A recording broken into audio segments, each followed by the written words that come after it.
আমরা শরৎকাল বলতে আমরা কোন মাসকে বুঝি বলুন দেখি? শরৎকাল বলতে আমরা কোন মাস দুটোকে বুঝি? ভাদ্র আর আশ্বিন, এই দুটো আমাদের কাছে শরৎকাল। কিন্তু এই যে ভাদ্র আশ্বিন আপনারা শরৎকাল বলে চেনেন, সেটা এখনকার দিনের পাঁজি অনুযায়ী চেনেন। এখনকার দিনের পাঁজি অনুযায়ী ভাদ্র আশ্বিন শরৎকাল, কিন্তু আগেকার দিনের পাঁজি অনুযায়ী নয়। এখনকার দিনের পাঁজি অনুযায়ী আমাদের বছর শুরু হয় কোন মাস থেকে? হ্যাঁ বাবা, বৈশাখ। কিন্তু আগেকার দিনে বৈশাখ মাস থেকে বছর শুরু হতো না। একদম ঠিক বলেছেন। আগেকার দিনে বছর শুরু হতো অগ্রহায়ণ মাস থেকে।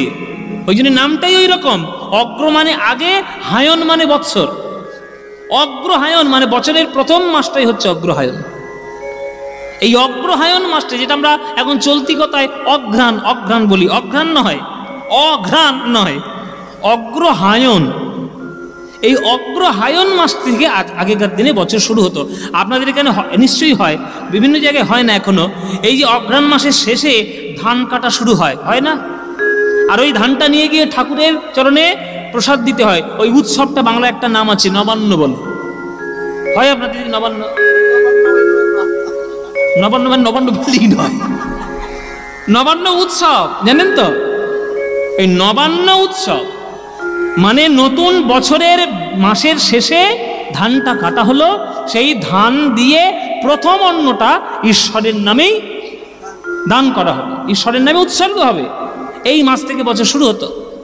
ওই জন্য অঘ্রাণ আর পৌষ এটা ছিল আগেকার দিনে হেমন্তকাল, মাঘ ফাল্গুন ছিল শীতকাল, চৈত্র বৈশাখ ছিল বসন্তকাল, জ্যৈষ্ঠ আষাঢ় ছিল গ্রীষ্মকাল, শ্রাবণ ভাদ্র ছিল বর্ষাকাল, আর কার্তিক অগ্রহায়ণ ছিল আমাদের, আশ্বিন আর কার্তিক ছিল আমাদের শরৎকাল। শ্রাবণ ভাদ্র বর্ষাকাল আর আশ্বিন কার্তিক হচ্ছে শরৎকাল। ওই জন্যে শরৎকালে আমাদের দুর্গাপুজো হয় বলে, ওই জন্য দুর্গাপুজোর নাম হচ্ছে শারদীয়া দুর্গোৎসব। কিন্তু এই দুর্গাপুজোটা এখনকার দিনে হচ্ছে বাংলাতে 5000 বছর আগে এই দুর্গাপুজো এই শরৎকালে হতো না। আর অ্যাকচুয়ালি দুর্গাপুজো কিন্তু শরৎকালে নয়। সত্যিকারের দুর্গাপুজো শরৎকালে হয় না, সত্যিকারের দুর্গাপুজোটা হয় চৈত্র মাসে, যেটা আমরা বলি বাসন্তী পুজো। ওইটা হচ্ছে আসল দুর্গাপুজো। তাহলে আমরা করি কেন? ভগবান রামচন্দ্রের জন্য, সব রামচন্দ্রের জন্য এগুলো হয়েছে। কেন না, লঙ্কা বিজয় করবেন বলে অকাল বোধনের পুজো করেছিলেন ভগবান শ্রীরাম। আর সেই পথ অবলম্বন করে আমরাও শরৎকালে দুর্গা পুজোটা করি। আর লঙ্কা বিজয় করে এই কালী পুজোর দিন মানে কার্তিক অমাবস্যাতে তিনি রামচন্দ্র ঘরে ফিরে এসেছিলেন। ওই জন্য ফিরে আসার জন্য ওই অযোধ্যাবাসী প্রদীপ জ্বালিয়ে রামচন্দ্রের স্বাগতম জানিয়েছিলেন, সারা অযোধ্যাবাসী দ্বীপ জ্বালিয়েছিলেন। ওই জন্যে দীপাবলি উৎসব, ওই জন্যে দীপাবলি। আর এই যে এখন আপনাদের মাথার মধ্যে ভূত ঢুকেছে যে ধনতেরাস ধনতেরাস, কিছু নয়, ওগুলো হুজুকে আপনারা চলেন, আমরা হুজুকে চলি। ব্যবসা ছাড়ার কিচ্ছু নয়, এগুলো সবাই নন বেঙ্গলিদের ব্যবসা করার ফন্দি ফিকির। ধনতেরাস ধনতেরাস কিচ্ছু হয় না। আমি আবার দেখছি, আমি আমার বাড়িতে যেদিন কালী পুজোর দিন ছিলাম, ওরে বাবা সকাল থেকে দেখছি মায়েরা সব ঝাঁটা কিনে নিয়ে যাচ্ছে। হ্যাঁ, ওই দিন ঝাঁটা কিনছে। ওই ঝাঁটা কিনছে কেন? বলে কেন আজকে সব অলক্ষী বিদায় করবো, ঝাঁট দিয়ে দিয়ে বিদায় করবো। শুনে রাখুন, হুজুকে ভক্তির দিকে যাবেন না, শাস্ত্র ধরে পড়ুন। শুনেন, এই কার্তিক অমাবস্যাতে অনেকগুলো গুরুত্বপূর্ণ ঘটনা ঘটেছিল। এই কার্তিক অমাবস্যাতে ধন্বন্তরীর জন্ম। ধন্বন্তরীর জন্ম বলে ধনত্রয়োদশী, ধনতেরাস নয়, ধনত্রয়োদশী। ওই জন্যেই ধন্বন্তরীর এক প্রকার জন্মদিন। আর লক্ষ্মী পুজো করে কেন না, সমুদ্র মন্থন থেকেই লক্ষ্মীর জন্ম হয়েছিল, তাই এটাও লক্ষ্মীর জন্মদিন। ওই জন্য লক্ষ্মী পুজো করা হয়, গণেশ আর লক্ষ্মীর সময় পুজো করা হয় সিদ্ধিদাত্রের জন্য। ধনত্রয়োদশী বলে আপনি পিসিচন্দ্র জুয়েলার্স থেকে 3 কেজি সোনা নিয়ে আসবেন আর আপনার মাথার উপর শুধু সোনার বৃষ্টি হবে, এরকম ভুল ধারণা ছাড়ুন। এসব শুধু টাকার শুধু খেলা, আর কিচ্ছু নয়। ওই ঝাঁটা কিনলেও কিচ্ছু হবে না, সোনা কিনলেও কিচ্ছু হবে না। আর এই যে অমাবস্যার দিনে রামচন্দ্র ফিরে এসেছিল বলে দীপাবলি।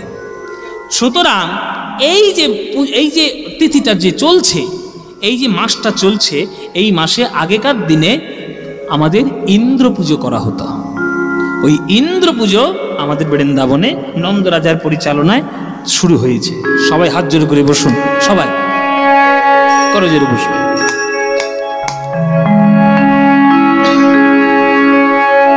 নন্দ রাজার পরিচালনায় বৃন্দাবনে ইন্দ্র পুজোর তোড়জোড় চলছে। হ্যাঁ, ঋষিগণ মুনিগণ তারা ভারতবর্ষের বিভিন্ন প্রান্ত থেকে এসেছেন বৃন্দাবনে ইন্দ্রের নামে যজ্ঞ হবে বলে। আগেকার দিনে শরৎকালে ইন্দ্র পুজো হতো। কেন ইন্দ্র পুজো হতো? চাষিরা, সারা ভারতবর্ষের লোকেরা প্রার্থনা করতে ইন্দ্রকে, হে ইন্দ্র, যেহেতু তুমি ঝড় বৃষ্টির দেবতা, বজ্রবিদ্যুতের দেবতা, এই যে কার্তিক মাস, এই সময় তুমি যদি বিরাট বড় ঝড় বৃষ্টি দিয়ে আমাদের এই যে সর্বনাশটা এই বছর আমাদের করলেন, এই যে সর্বনাশটা হয়েছে, এই যে কিছুদিন আগেই দানা চলে গেল, দানা পানি চলে গেল না, এই সর্বনাশটা যে এইটা যেন না হয়, এইটা আগেকার দিনের লোকেরা প্রার্থনা করত। ওই জন্য আগেকার দিনে শরৎকালে ইন্দ্র পুজো হতো, দুর্গা পুজো নয়। সুতরাং সেই ইন্দ্র পুজো তোড়জোড় হচ্ছে। সবাই করজোরে বসবেন মায়েরা, একটু প্রাণ, যত একবারে শক্তি রয়েছে প্রাণ ভরে একটু উলুধ্বনি দেবেন। বৃন্দাবনে যজ্ঞ হচ্ছে, বিভিন্ন ঋষি মুনিগণ তারা যজ্ঞ করছেন, ইন্দ্রর নামে স্বস্তি প্রদান করবেন বলে। ও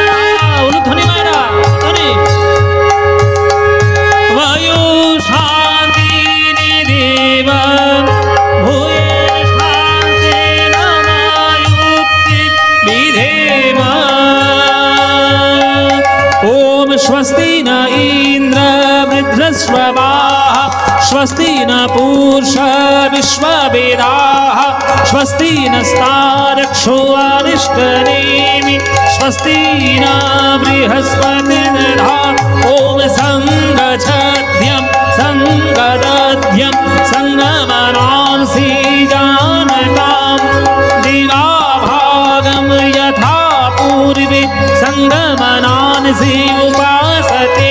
ॐ शान्ति शामा शान्ति ब्रह्म शान्ति गङ्गरीक्षणे ॐ शान्ति ॐ शान्ति ॐ स्वस्ति न इंद्र स्वस्ति न इंद्र स्वस्ति न इंद्र। দাঁড়াও,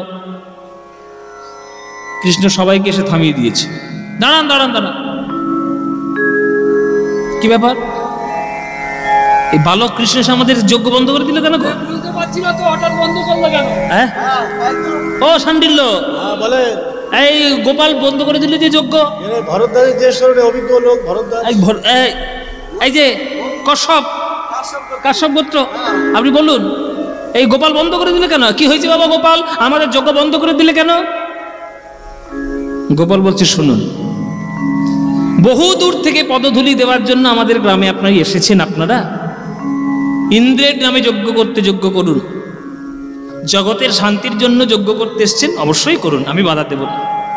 কিন্তু দয়া করে ওই ইন্দ্র শব্দটি বাদ দিয়ে তারপরে যজ্ঞ করুন। হ্যাঁ, এ কি অলক্ষণে কথা গো? হ্যাঁ, ইন্দ্র নামে যজ্ঞ করতে ইন্দ্র শব্দ বাদ দিয়ে করবো যজ্ঞ? হয় কখনো? কি এ গোপাল, আজকে যে যজ্ঞটা হচ্ছে সেটা তো ইন্দ্রকে উপলক্ষ করে, তা তুমি বলছো ইন্দ্র শব্দ বাদ দিয়ে যজ্ঞ করো, তাহলে যজ্ঞটা করে লাভ কি? তুমি যদি এইভাবে বাধা দাও, আমরা কিন্তু যজ্ঞ করব না, উঠে আমরা চলে যাব। যেই বলেছে উঠে চলে যাব, নন্দরাজা গিয়েছে রেগে, এই গোপাল, তুই একটা রাখাল ছেলে, তুই এখানে এসছিস, এইখানে তুই এখানে এসছিস, এখানে এসে যজ্ঞ বন্ধ করছিস? শোনো বাবা, আমি যেটা বলবো, আমি যে যুক্তিটা দেব, সেটা যদি মুনি ঋষিরা খণ্ডন করতে পারেন তাহলে নিশ্চয়ই করবেন। আমার একটা যুক্তি আছে। কি যুক্তি? তাহলে এই যে এতদিন ধরে বছরের পর বছর এই কার্তিক মাসে শরৎকালে আমরা ইন্দ্রের পুজো করি, কই ইন্দ্র তো একদিনের চোখের সামনে আমাদের এসে হাজির হলো না। বছরে যখন পুজোর সময় আসবে তখন পুজোটা নিয়ে চুপচাপ চলে যাবে, আর সারা বছর প্রজারা দুঃখে আছে না কষ্টে আছে না সুখে আছে না দুঃখে আছে সেইটা দেখার দরকার নেই। তুমি যজ্ঞ করার সময় পুজোটা নিতে আসবে। হ্যাঁ, অগ্নি, এই যে আমরা অগ্নিকে প্রজ্বলন করেছি, অগ্নি দেবতা সাক্ষাৎ সামনে দাউ দাউ করে জ্বলছে, তাই আমরা তাকে ভক্তি করে পুজো করছি। আমরা ভগবানকে ভক্তি করে পুজো করব না ভয় করে পুজো করব? কি গো মায়েরা, আপনারা ভগবানকে ভক্তি করে করেন না ভয় করে করেন? ভক্তি করে করেন তো। তাহলে যে ইন্দ্রকে আমরা যজ্ঞ করব তাকে তো আমরা একবারের চোখের সামনে দেখলাম না। তার অহংকার নিয়ে সেই ইন্দ্র পায়ের উপর পা তুলে স্বর্গে বসে থাকবে, প্রজাদের সুখ দুঃখের কথা চিন্তা করার বালাই নেই। ওই রকম ইন্দ্রকে আমরা বৃন্দাবন থেকে কোনো যজ্ঞের ভাগ দেব না।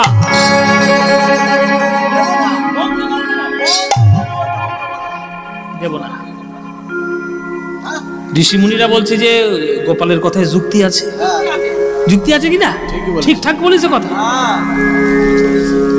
কিন্তু কি হবে, যজ্ঞ করব কাকে? তাহলে এত দূর থেকে কষ্ট করে যে এলাম, যজ্ঞ করব কার নামে? তাহলে আমরা চলে যাব কি গোপাল?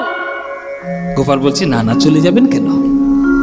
এত কষ্ট করে যখন পদধূলি দিলেন চলে যাবেন না। জগতে দুই প্রকার মানুষ আছে, একজন কথা বেশি বলে কাজ কম করে, আর একজন কাজ সারাক্ষণ করে যায় মুখে কোনো কথা নাই। জগতের ক্ষেত্রে কোন লোকটি উপকারী? যে কথাটা কম বলে আর কাজটা বেশি করে। ইন্দ্র কথা বেশি বলে, কাজের নাম কিছু নাই। হ্যাঁ, কিছুই নাই, কথা কম কাজ বেশি। তা কথা কম কাজ বেশি কে? বলে আপনাদের চোখের সামনে সে দাঁড়িয়ে রয়েছে। আজ থেকে নয়, হাজার হাজার বছর থেকে সেই বৃন্দাবনকে সেবা করে চলেছে। কথা বলতে পারে না, চলতে পারে না, বলতে পারে না, কিন্তু সেবা করতে সে কোনোদিন ভোলে না। সে কে? সে আমাদের চোখের সামনে দাঁড়িয়ে রয়েছে, গিরি গোবর্ধন। হন্তায় মদ্রীর হরিদাস বরিয় यद राम कृष्ण चरण स्पर्शो प्रमोद मानं तानति गोगनयस्तयोर्यत् पानीय सुजवस कंदर कंदमूले। গরুরা যখন ঘাস খেতে পায় না তখন ওই গিরি গোবর্ধনে গিয়ে তারা কন্দমূল খায়। আমরা যখন পিপাসার জন্য জল পাই না, ওই গিরি গোবর্ধনের ঘর্মাক্ত জল ডোবা হয়ে রয়েছে তার গায়ে গায়ে, সেই জল পান করে আমরা জীবন ধারণ করি। আমরা যখন ক্ষুধা পাই আমাদের, ফলমূল খেয়ে আমরা খেলা করে বেড়াই গিরি গোবর্ধনের কোলে। আমাদের সখারা ওইখানে গিয়েই খেলা করে, আমাদের চরণ স্পর্শে গিরি গোবর্ধন ঘেমে যায়। সেই গিরি গোবর্ধনের পুজো করব না, করব ইন্দ্রের নামে? আজ থেকে গিরি গোবর্ধনের পূজা হবে বৃন্দাবনে। মায়েরা, গিরি গোবর্ধন মনে মনে বলছে, আস্তে, গিরি গোবর্ধন পাহাড় তো, কথা বলতে পারে না, বাক শক্তি নাই, কিন্তু ঈশ্বরের কৃপায় প্রত্যেকটি ধুলোর মধ্যে অনুভব শক্তি রয়েছে। অনুভব শক্তি আছে বলেই তো অনুপরমাণু নানান ধরনের পদার্থবিদ্যা তৈরি হয়েছে। নইলে একটা পাথর, একটা শিলাখণ্ড যে একটা বিদ্যুৎ তৈরি করতে পারে, সেটা বিজ্ঞানীরা প্রমাণ করেছে। একটা পাথরেরও অনুভব শক্তি রয়েছে। ওই জন্যে বিভিন্ন রকম অভিযোজনের মাধ্যমে পাথরও কিন্তু মানুষের সঙ্গে সঙ্গে তারা চলে আসছে। তাই গিরি গোবর্ধন মনে মনে বলছে, হে গোবিন্দ, যে সম্মান তুমি দিলে, আমি কি এই সম্মান পাওয়ার যোগ্য? পাহাড় হয়ে জন্ম নিয়েছি, পাথর হয়ে জন্ম নিয়েছি, তাই মনের মতো সেবা করতে পারি নাই। তুমি যদি কখনোই আমায় মানুষ করে জন্ম দাও, তাহলে সেই দিনে আমি আমার মনের মতো সেবা করব। আমার হৃদি বৃন্দাবনে বাস, হৃদি বৃন্দাবনে বাস, হৃদি বৃন্দাবনে বাস, হৃদি বৃন্দাবনে বাস। যদি কর কমলাপতি ওহে ভক্ত প্রিয় আমার, ভক্তি হবে রাধা সতী, হৃদি বৃন্দাবনে বাস, হৃদি বৃন্দাবনে বাস। যদি করো কমলাপতি ওহে ভক্ত প্রিয় আমার, ভক্তি হবে রাধা সতী, হৃদি বৃন্দাবনে বাস, হৃদি বৃন্দাবনে বাস। মায়েরা বাবারা গানগুলো শুনছেন তো? মন দিয়ে শুনবেন। এসব গান ফাজলামো মারার গান নয়, এসব গান হচ্ছে আমাদের বাংলার সংস্কৃতির মূল গান। আমরা এখন কীর্তনকে বিভিন্ন রকম ধরনের আমরা ফাজলামো বলে মনে করে নিয়েছি। ওই জন্য যা তা করে, যা তা গান তার মধ্যে ঢুকিয়ে আমরা কীর্তনকে অপব্যবহার করছি, কিন্তু এসব গান নয়, পূর্ণ সংস্কৃতি সাহিত্যপূর্ণ গান। হৃদি বৃন্দাবনে বাস যদি করো কমলাপতি ওহে ভক্ত প্রিয় আমার, আমার ভক্তি হবে রাধা সতী। দাশরথী রায়ের গান, অপূর্ব গান। তুমি তো ভগবান, হে কৃষ্ণ তুমি তো ভক্তি ভালোবাসো, রাধারানীকে ভালোবাসো, আমার ভক্তিটাকে রাধারানী বানিয়ে আমি তোমার চরণের সেবায় পাঠিয়ে দেব, তুমি আমার হৃদয়ে এসে বসবাস করো। ভগবান বলছে কিরে আমি তোর হৃদয়ে গেলে তুই আমায় কি দিবি, কি দিয়ে আমায় সেবা করবি? বলে কি দেব? আমার মন রূপ যমুনা কুলে, আশা বংশী বটমূলে, মন রূপ যমুনা কুলে, আশা বংশী বটমূলে, সদয় হইও সদাস ভেবে, সতত কর বসতি, মন রূপ যমুনা কুলে, আশা বংশী বটমূলে, সদয় হয় সদাসে ভেবে, সতত কর বসতি। আহা, ভাষাগুলো শুনে নিন বাবা, কত সুন্দর সাহিত্য দেখুন। মনরূপ যমুনা কুলে, আশা বংশী বটমূলে, সদয় হইও, দেখুন সয়ের কেমন অনুপ্রাস এসছে, সদয় হইও সদাস ভেবে, সতত কর বসতি। দন্তেশ্বর অনুপ্রাস কত সুন্দর দেখুন, এগুলো সব সাহিত্যপূর্ণ, পড়াশোনা শিখতে হবে সব গান গাওয়ার জন্য। মনরূপ যমুনা কুলে, আশা বংশী বটমূলে, দেখুন দুটোই ল, সদয় হইও সদাস ভেবে, সতত কর বসতি। ও মায়েরা মানেটা কি বুঝতে পারছেন কিছু? তুমি সদয় হইও মানে দয়াবান হইও, সদাস ভেবে নিজের ভৃত্য মনে করে, সতত মানে অবিরত সবসময়, কর বসতি আমার হৃদয়ের মধ্যে তুমি বসবাস করো। কত উচ্চপূর্ণের সাহিত্য। আমার মন রূপ যমুনা কুলে, আশা বংশী বটমূলে, সদয় হইও সদাস ভেবে, সতত কর বসতি। ধর ধর জনার্দন আমার পাপ ভার গোবর্ধন, ধর ধর জনার্দন আমার পাপ ভার গোবর্ধন। কাম আদি ছয় কংস চরে, ধ্বংস কর সম্প্রতি, হৃদি বৃন্দাবনে বাস, হৃদি বৃন্দাবনে বাস। যদি কর কমলাপতি ওহে ভক্ত প্রিয় আমার, ভক্তি হবে রাধা সতী, হৃদি বৃন্দাবনে বাস, হৃদি বৃন্দাবনে বাস। তাহলে আজ থেকে কার পুজো হবে মায়েরা? আজ থেকে কার পুজো হবে? ইন্দ্র পুজোর পরিবর্তে গিরি গোবর্ধনের পুজো হবে। নন্দরাজে বলছে, এই গোপাল, একটা পাহাড় কি কেউ এখনো পর্যন্ত পুজো করেছে? তুই একটা পাহাড় পুজো করার কথা বলছিস। গোপাল বলছে, পাহাড় পাহাড় পাহাড়। কে বলল? গিরি গোবর্ধন পাহাড়। ও সাধারণ পাহাড় নয়, ওর জন্ম সাধারণভাবে পৃথিবীতে ঘটেনি, ওর জন্ম অত্যন্ত আশ্চর্যভাবে হয়েছে। মায়েরা, আপনারা অনেকেই হাত তুললেন, বৃন্দাবনে যারা গেছেন তারা অনেকেই হাত তুলেছেন। বৃন্দাবনে তো গিয়েছেন, গিরি গোবর্ধন প্রদক্ষিণ করেছেন। সবাই পারে না, শারীরিক অসুস্থতার জন্য সবাই পারে না, কিন্তু জীবনে যদি একবার পারেন, অন্তত একবার জীবনে গিরি গোবর্ধনটা কষ্ট করে প্রদক্ষিণটা একবার করে নেবেন। অনেক কষ্ট হলেও করে নেবেন একবার, তাহলে জীবনে একটা সফল হবে। কেন? সেটা আমরা লীলার মধ্যে জানতেই পারবো। কেননা এই গিরি গোবর্ধনের জন্ম পৃথিবীতে কোনো পাহাড়ের মধ্যে প্রথম ঘটেনি। এই গিরি গোবর্ধনের জন্ম প্রথম হয়েছে গোলক বৈকুণ্ঠ ধামে। গোলক বৈকুণ্ঠ ধামে।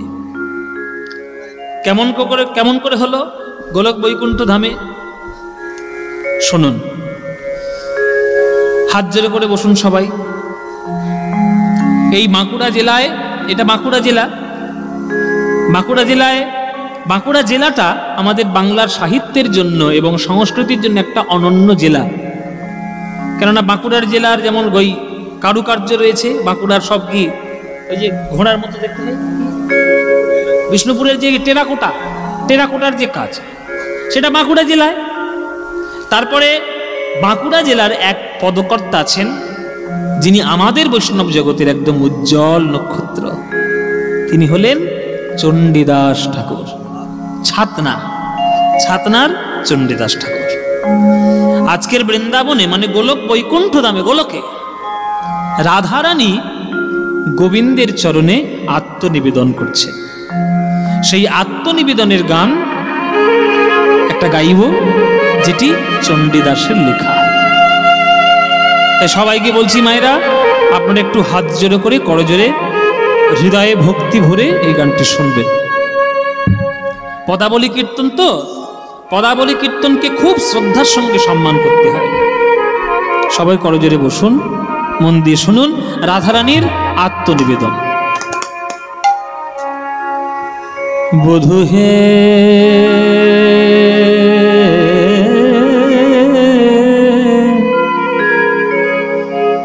বধূ হে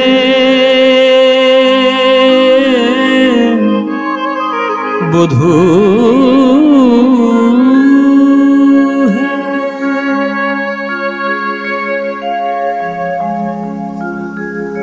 বধূ কি আর বলিব আমি,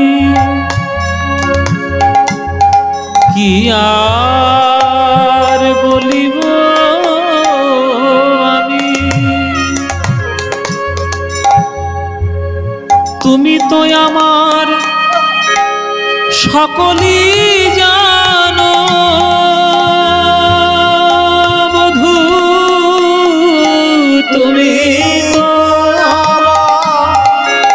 সকলই জানো। আমি বলে কত বুঝাইব, তুমি তো আমার সকলই জানো।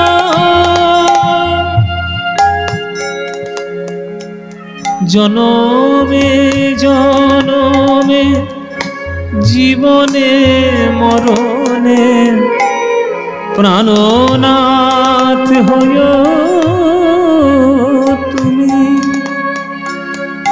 জীবনে মরণে জনমে জনমে প্রাণনাথ হইও তুমি। তোমার চরণে আমার পরাণে বাঁধিল প্রেমের ফাঁসি। আস্তে, চঞ্চল হবেন না। সব গান খুব অন্তরের একেবারে গভীরের গান। তোমার চরণে আমার পরাণে বাঁধিল প্রেমের ফাঁসি। তাই সব সমর পিয়া আমি এক মন হইয়া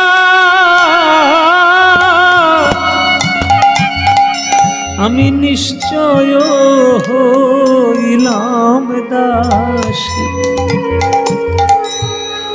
বধূ হে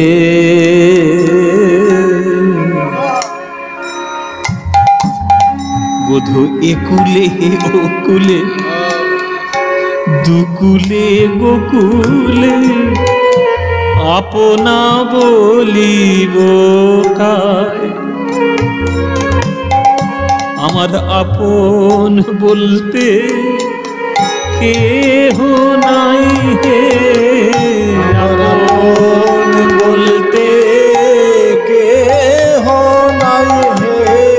বধূ তোমার দুটি চরণ ছাড়া আপন বলতে কেউ নাই হে। তোমার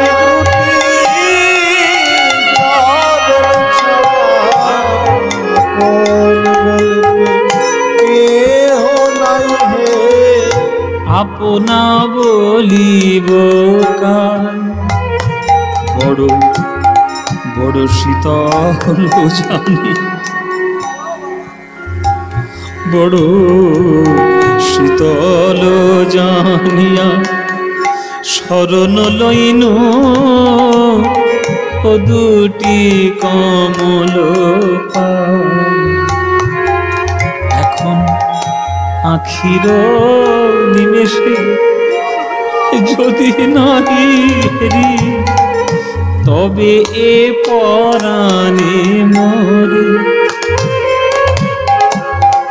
প্রণাম জানান ওই চণ্ডীদাস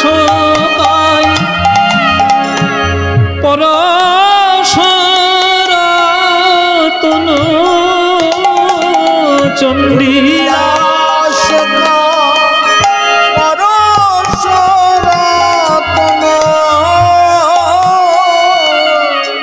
আমি গলায় গাঁথিয়া পড়ি আমি বেড়াইব ব্রজের দ্বারে দ্বারে, বেড়াইব ব্রজের দ্বারে দ্বারে।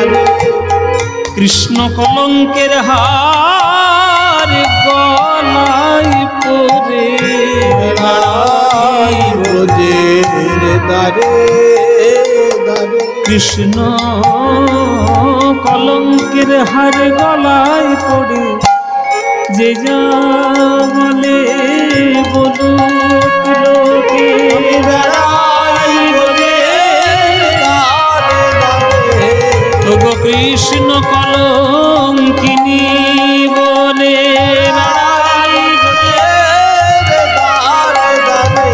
আমি পাগলিনী ভিখারিণী হয়ে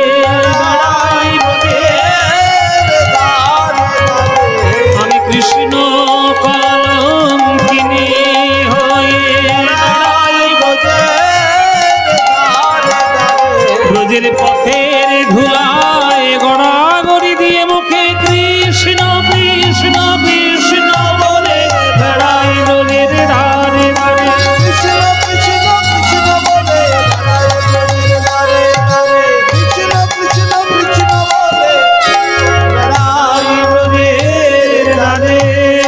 আমি বেড়াই ব্রজের দ্বারে দ্বারে, বেড়াই ব্রজের দ্বারে দ্বারে।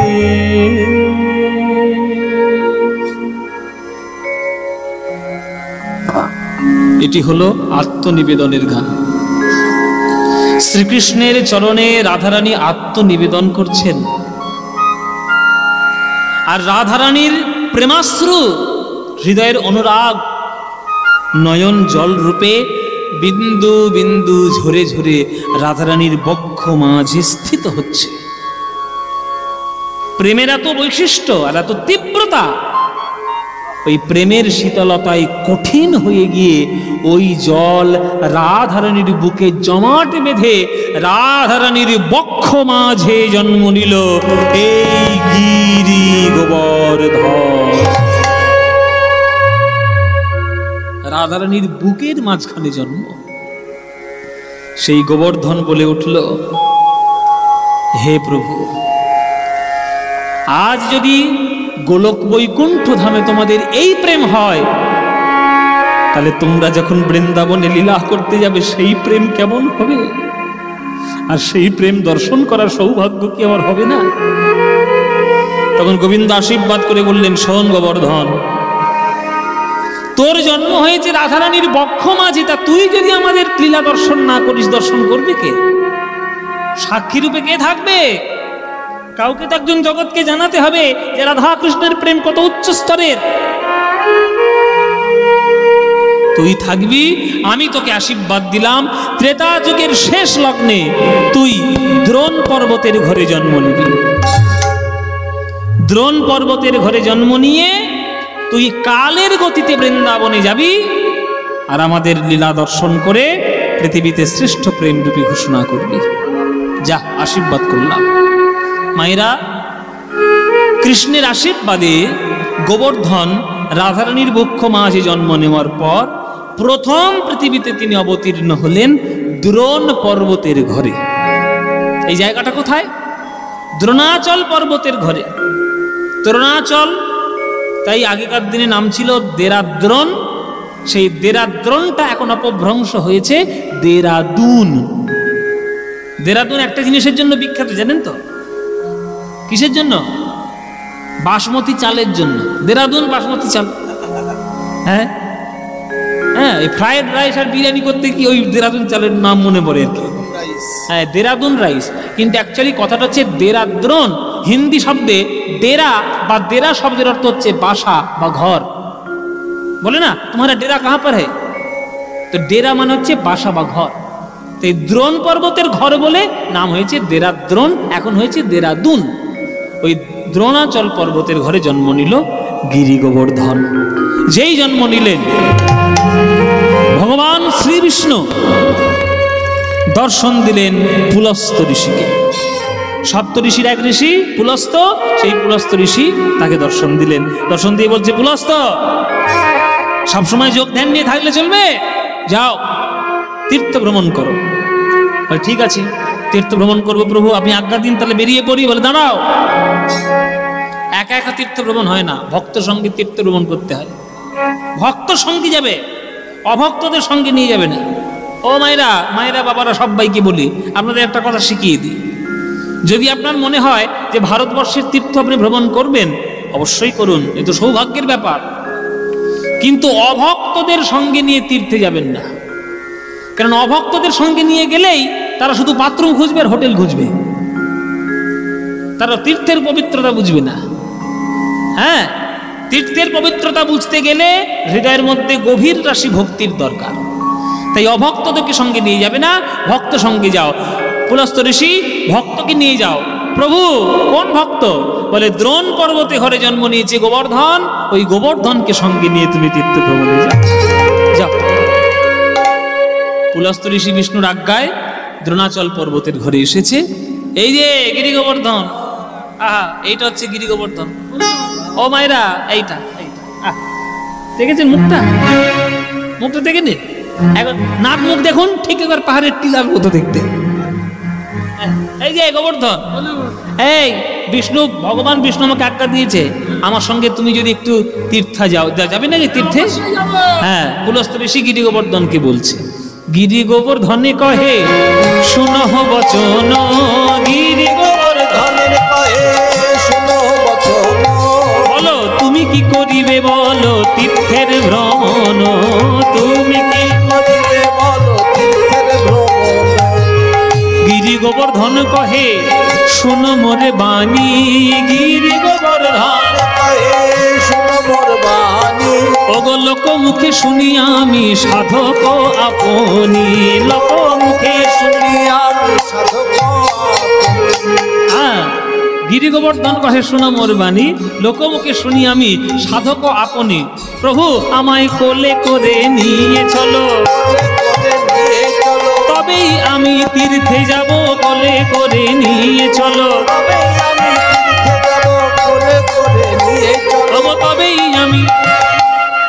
আমি কি চলতে পারি না, হাঁটতে পারি না, কথা বলতে পারি, পারি না তো? তা আপনি যদি আমাকে কোলে করে নিয়ে যান, একটা পাহাড়কে কোলে করে নিয়ে যাব, একটা পাহাড়কে কোলে করে নিয়ে যাব, পাহাড়কে কোলে তোলা সম্ভব। যেই বলেছে পাহাড়কে কোলে তোলা সম্ভব, তখন গোবর্ধন খুঁচিয়ে কথা বলছে, তাহলে কিসের সাধনা করলেন? একদিন কিসের সাধনা করলেন? আপনি নাকি সপ্তঋষির এক ঋষি, আপনার নামে একটা তারামণ্ডল পর্যন্ত রয়েছে, তা আপনি সপ্তঋষির এক ঋষি হয়ে একটা পাহাড়কে কোলে তুলতে পারবেন না? কিসের সাধনা করেছেন? হাতে ঘা দিয়ে কথা বলেছি বাবা। কারোর যদি হাতে ঘা দিয়ে কথা বলে, গায়ে তো রাগ ধরবেই। হ্যাঁ, তোর এত বড় শ্রদ্ধা, তুই পুলস্ত ঋষির শক্তি সম্পর্কে তুই সন্দেহ প্রকাশ করছিস? তবে রে, তোর মতো 10টা পাহাড়কে আমি মাথায় করে তুলে দে, চল। তোর মতো 10টা পাহাড় আমি মাথায় করে তুলবো, তুই কি বলছিস রে গোবর্ধন? হ্যাঁ, গিরি গোবর্ধনে রে শিরেতে লইয়া, গিরি গোবর্ধনে আজ পুলস্ত ঋষি চলে নাচিয়া নাচিয়া। উনা ধনী মায়েরা,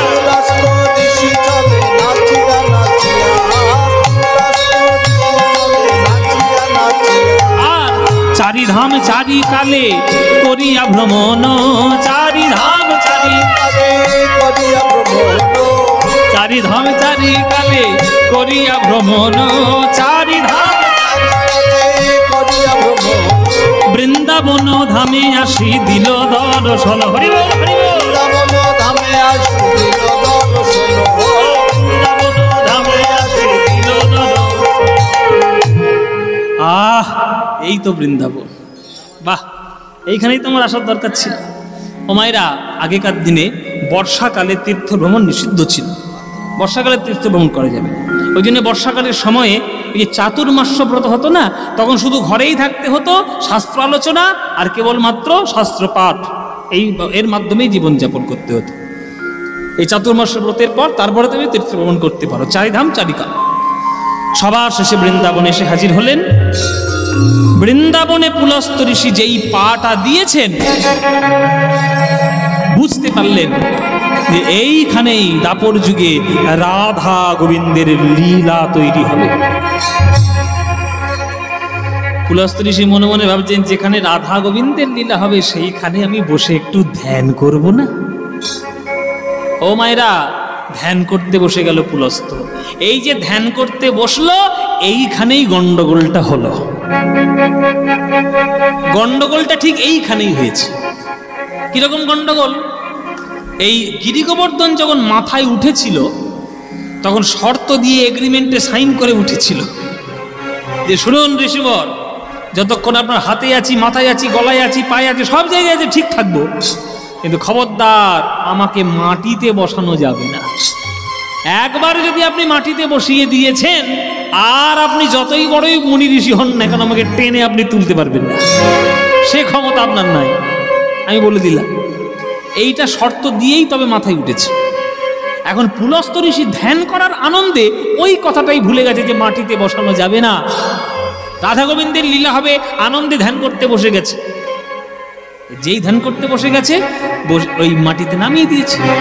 আর মায়েরা, যেই নামিয়ে দিয়েছে গোবর্ধনকে, অমনি গোবর্ধন একেবারে মাটির মধ্যে বসে বসে চেপেছে, একবার শিকড়ছে।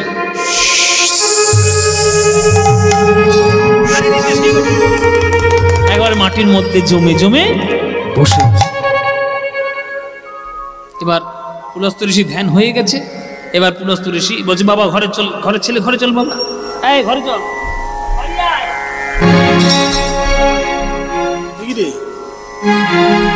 এই জোকের মতো বসে রয়েছে।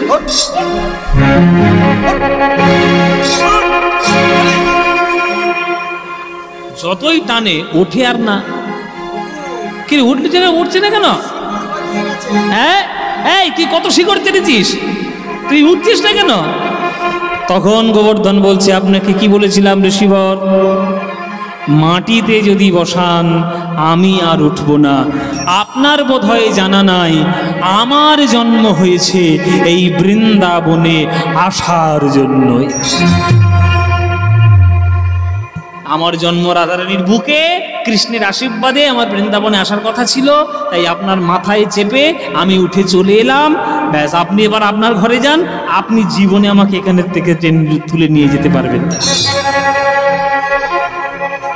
পুলস্ত ঋষি বলছে, তাহলে তুই আমার সঙ্গে ছলনা করলি, মানে তোর মনের ইচ্ছা পূর্ণ করার জন্য তুই আমাকে ব্যবহার করেছিস, তোর এত বড় ক্ষমতা? ঠিক আছে, আমার নাম পুলস্ত গোবর্ধন, শুনে রাখিস, আমার নাম আমার পুলস্ত নাম। পুলস্ত কহে গিরি করহ শ্রবণ, মোর শনে কপটতা করিলে এখন, আমি পুলস্ত ঋষি অভিশাপ দি তোমারে, দিন দিন তিল তিল ক্ষয় হবে তোরে।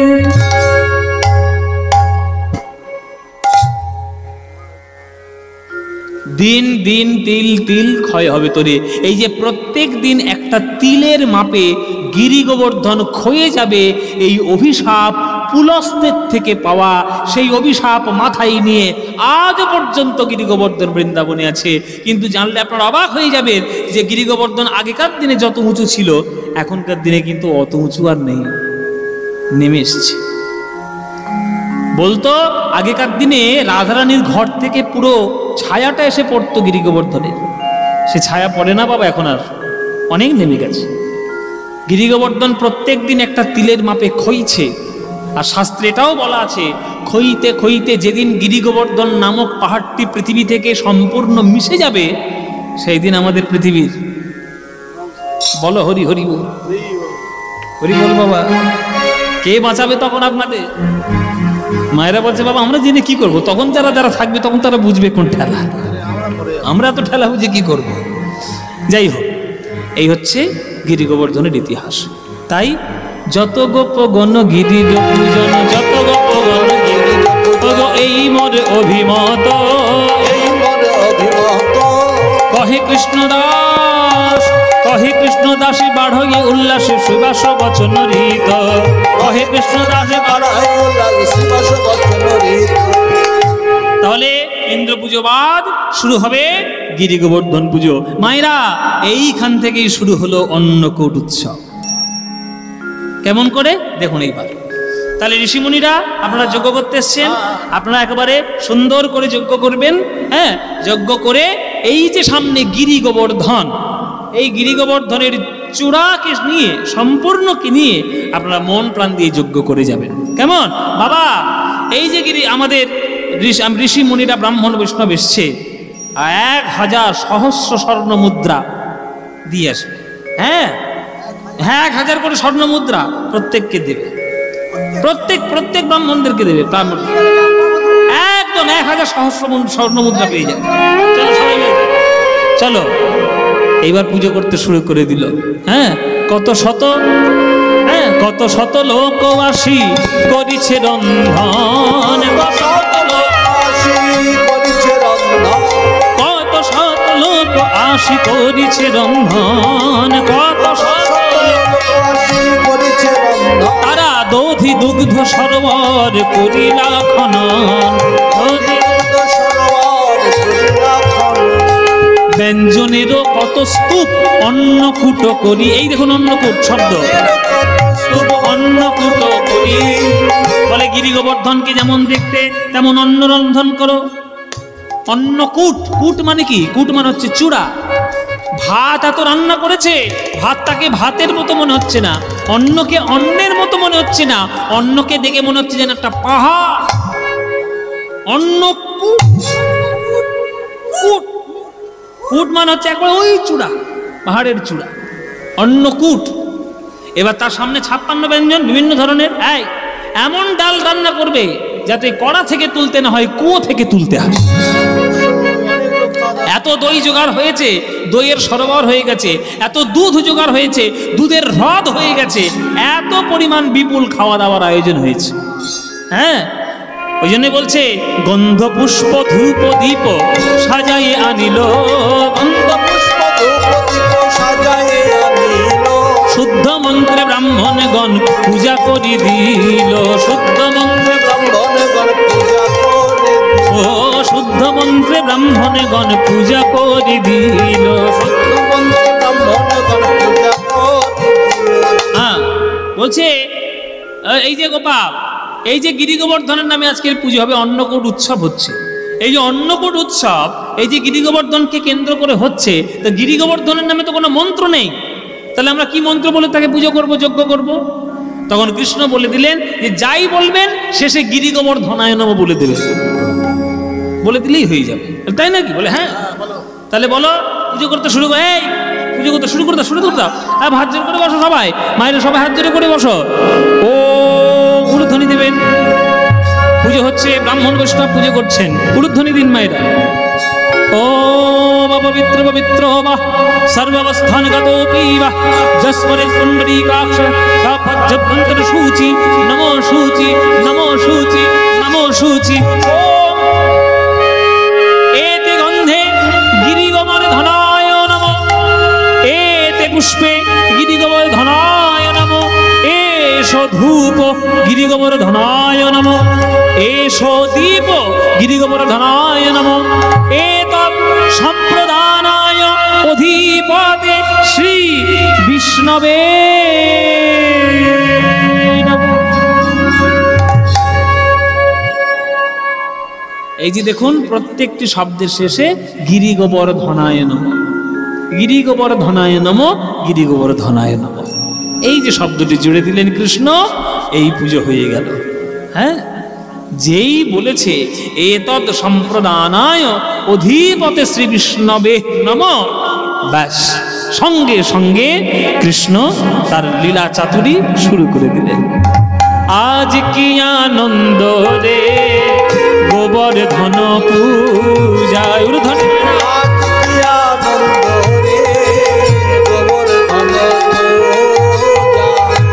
আজ কি আনন্দ রে, গোবর্ধন পূজায়, গোবর্ধন পূজায়, আজ কি আনন্দ রে গোবর্ধন পূজায়, যোগে মায়া সরি হরি মায়া প্রকাশিল, উলুধ্বনি হরি বল, যোগে মায়া মায়া প্রকাশিল রে, আজ এক কৃষ্ণ দুই রূপ ধারণ করিল, তাহা ধারণ করিল, দুই রূপ ধারণ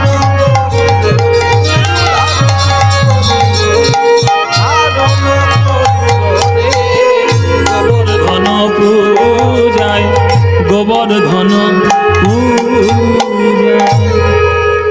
সঙ্গে সঙ্গে গোপাল স্মরণ করলেন যোগ মায়াকে।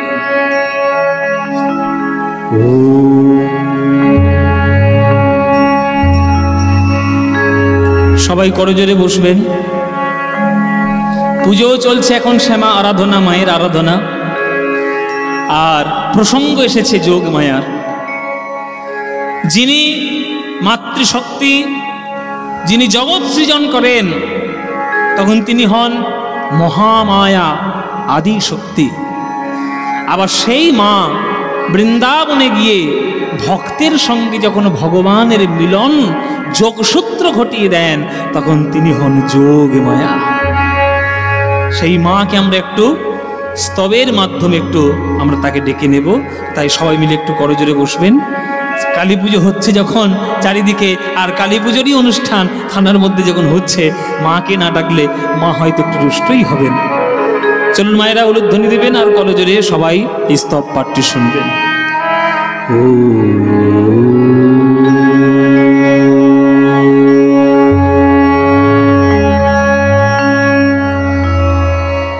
त्वं स्वाहा त्वं स्वधा त्वं हि वषट्कार स्वरातिरेका सुधातमक्षरेणेति त्रिधा मात्रातिनिका स्थिता अर्धमात्रा स्थिता नित्या यानोच्चार्या विशेषतः त्वयैव धार्यते सर्वं त्वयि तत्सृज्यते जगत् त्वयि तत्पाल्यते देवी त्वमत्सन्ते च सर्वदा विशिष्ट सृष्टिरूपा त्वं स्थितिरूपा च पालने तथा संहृतिरूपान्ते जगतस्य जगन्मये महाविद्या महामाया महामेधा महाश्रीतिः महामोहा च भवति महादेवी महाशूरि प्रकृतिस्त्वं गुणस्य सर्वत्र विभाविनी कालरात्रिणि महारात्रि मोहरात्रिश्च दारुणा त्वं ह्रीं त्वमीश्वरी त्वं ह्रीं त्वं बुद्धिर्वदलक्षणा लज्जा पुष्टि तथा तुष्टि त्वं शान्ति कान्तिरेव च खड्गिनी शूलिनी घोरा गदिनी चक्रुणी तथा शङ्खिनी चापिनी बाण भूषणी परिखायुधा सौम्य तराशेष सौम्यभ्यस्तति सुन्दरी परावरण परमा त्वामेव परमेश्वरी ओम सर्वमङ्गलमाङ्गल्ये शिवे सर्वार्थसाधिके शरण्ये त्र्यम्बके गौरी नारायणि नमस्तुते सृष्टिस्थितिविनाशानं शक्तिभूते सनातनि गुणाश्रये गुणमये नारायणे नमस्तुते।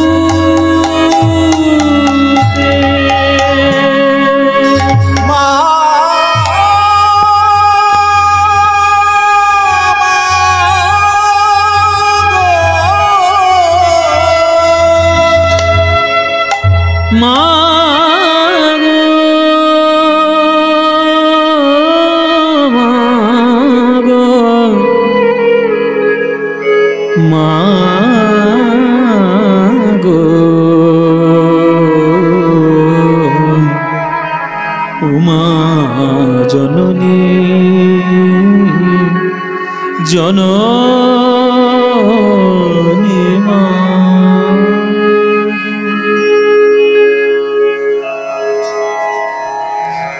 মায়ের স্তব পাঠ যখন হলো, তাহলে কি একটা মায়ের গান গাইবো নাকি?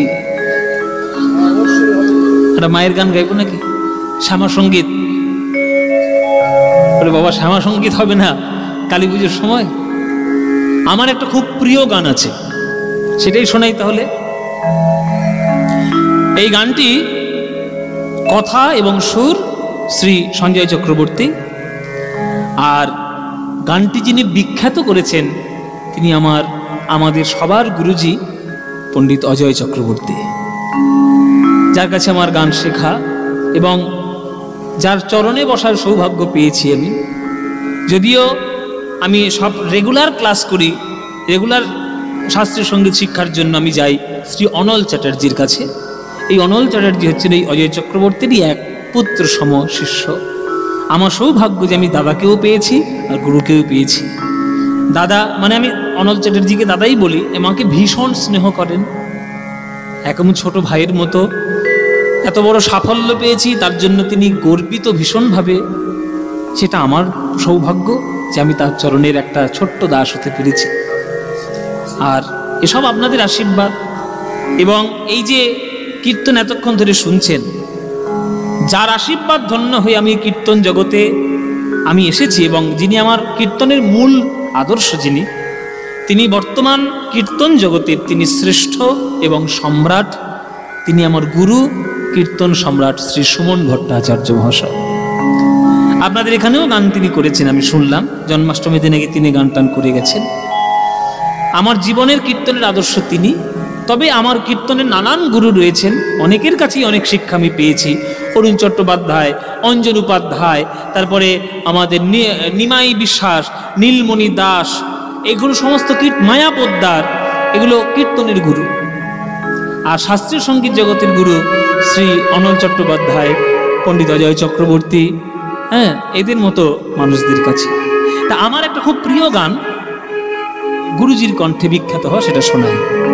কি মায়েরা শুনবেন তো? খুব মন দিয়ে শুনবেন। এই গানটি অত্যন্ত ভালো, অত্যন্ত, কথা তো ভাবাই যাচ্ছে না। শুনুন। মা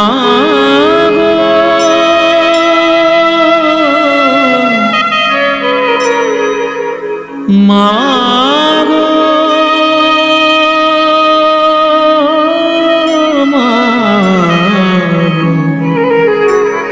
মা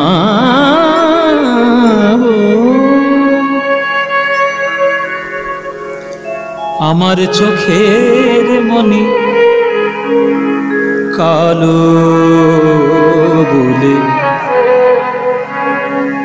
মাকে বলি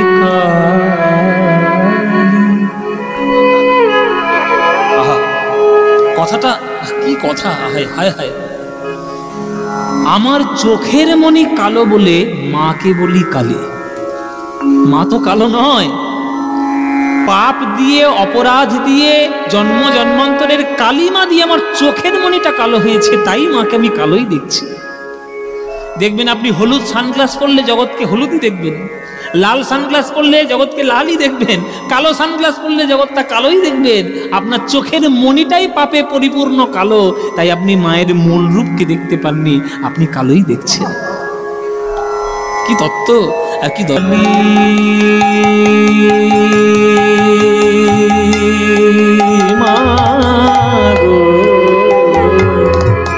আমার চোখের মনে কালো মাকে বলি খালি। আমার চোখের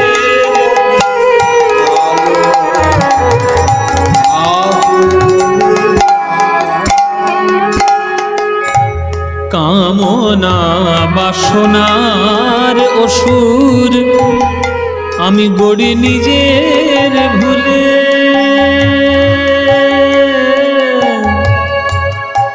মা গো মা গো মা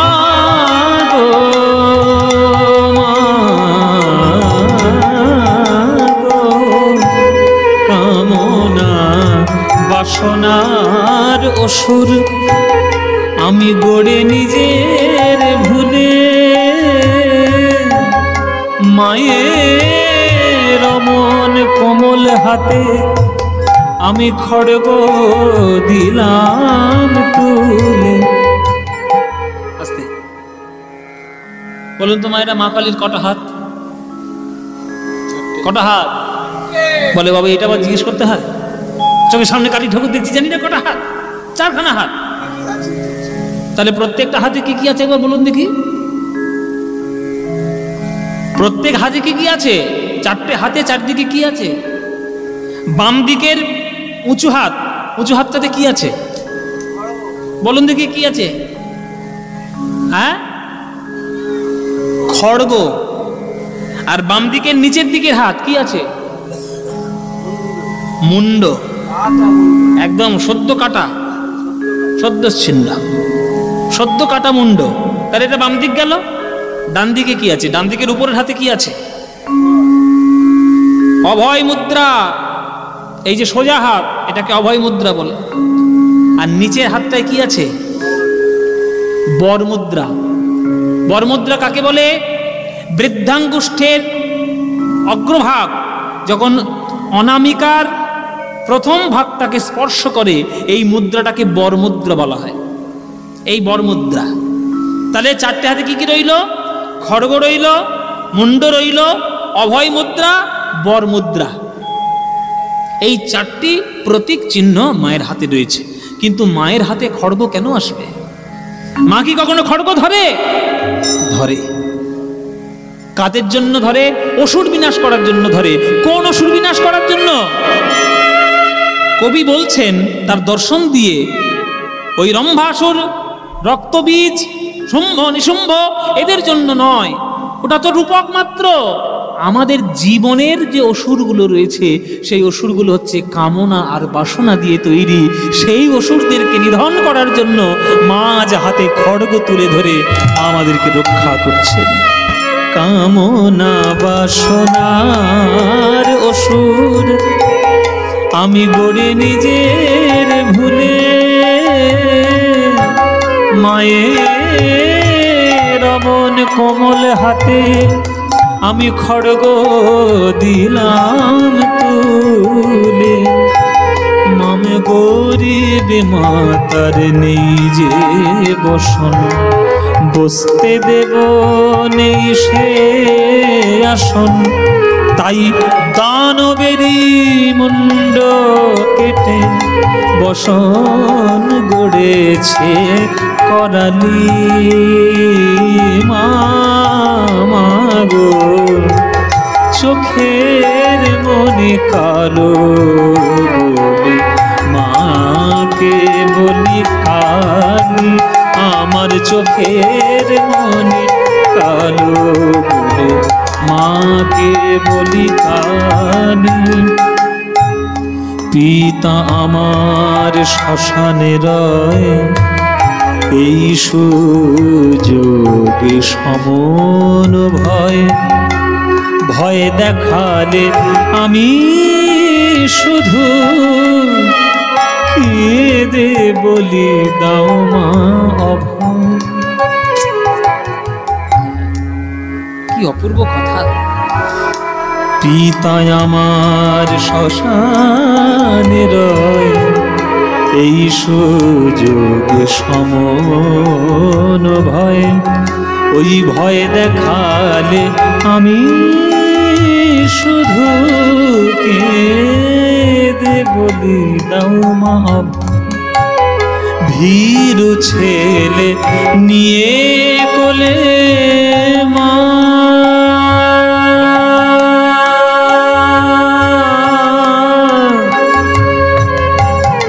মা গো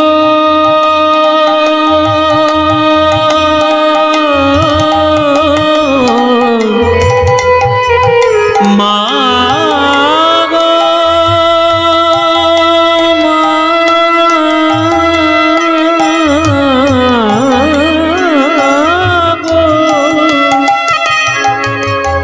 ভীরু ছেলে নিয়ে কোলে, শুধু ভয়ে ভাঙাবে বলে মা সংহার নাচ শুরু করে।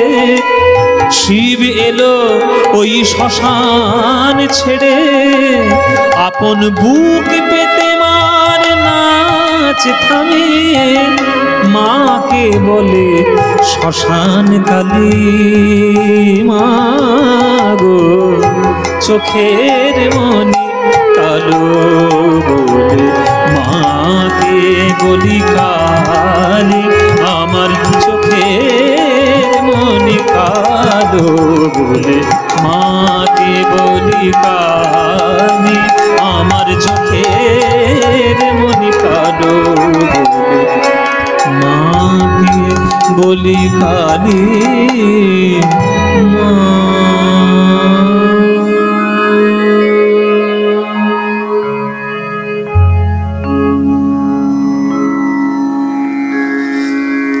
এইসব গান বাবা শ্যামা সঙ্গীতের গান। এখন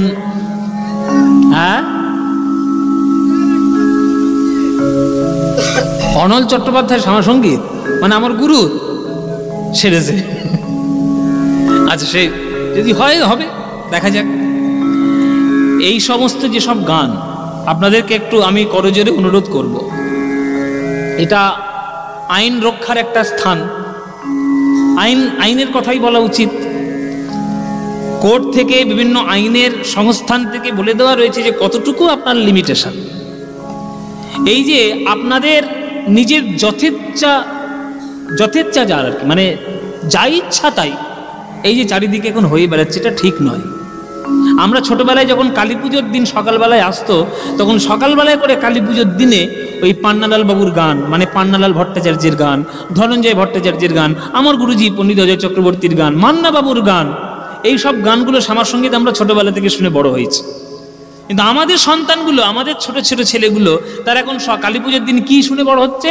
কালী পুজোর দিন সকাল শুরু হবেই আর ঘুপ ঘুপ ঘুপ ডিজে ডিজে ডিজে,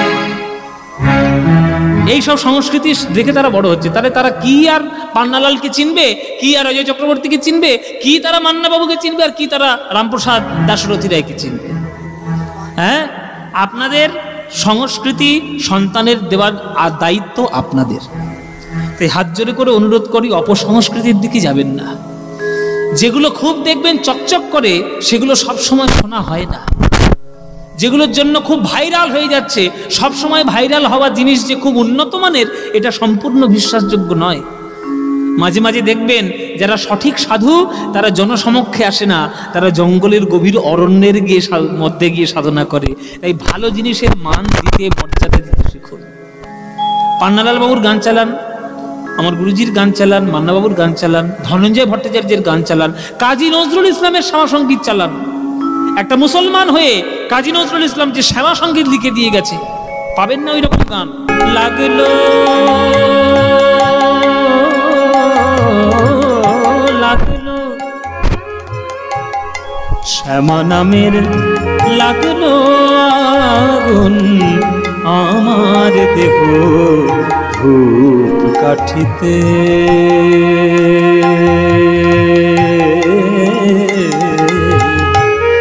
শ্যামা নামের লাগলো আগুন, আমার দেহ ধূপ কাঠিতে, যতই জালে সুবাস তত,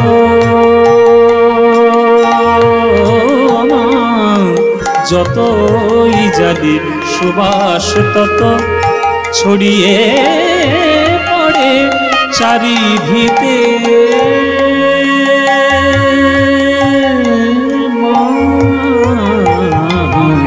শ্যামা নামের লাগলো আগুন, আমার দেহ ধূপ কাঠিতে। কেমন ভক্তি আমার ধূমের মতো,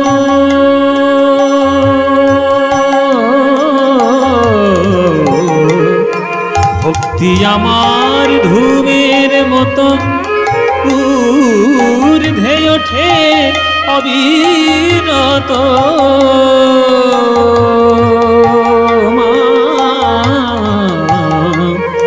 ভক্তি আমার ধূমের মতো, ঊর্ধ্বে ওঠে অবিরত, ওই শিবলোকের দেবে দেউলে মা, শিবলোকের দেবে দেউলে মার শ্রীচরণ পরশিতে, পরশিতে মা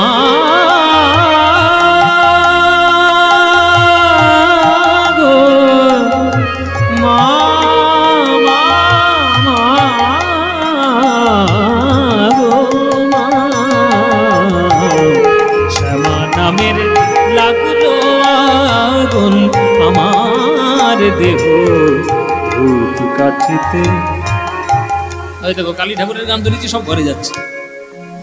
অন্তরলোক শুদ্ধ হলো, পবিত্র সেই ধূপ সুবাসে, ওরে মার হাসি মুখ চিত্তে ভাসে, চন্দ্র সম নীলাকাশে।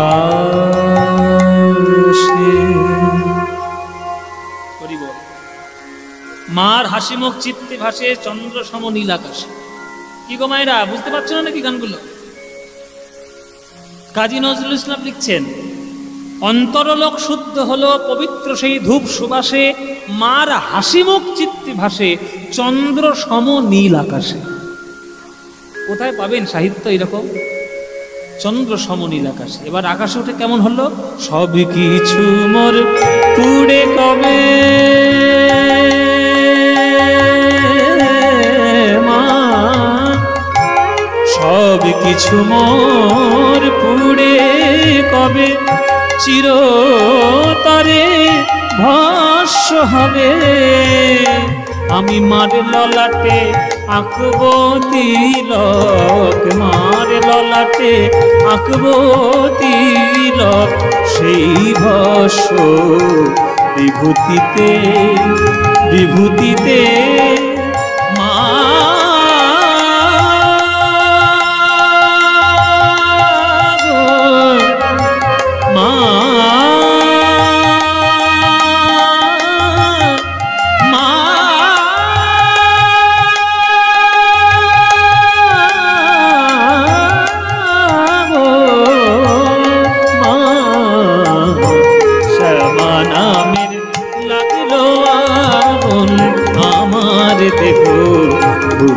কাঠিতে ওগো যতই জানি সুবাস তত ছড়িয়ে পড়ে চারিভিতে।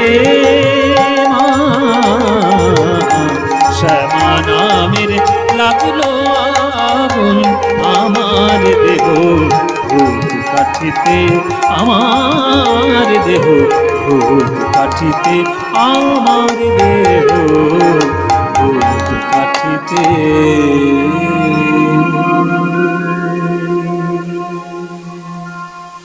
নজরুল ইসলামের সবাই শুনে।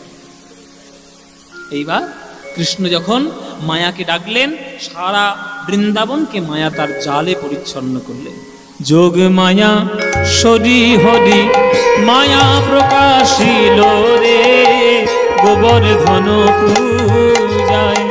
আর এক কৃষ্ণ দুই রূপ ধারণ করিল, দেখো ধারণ করিল রে,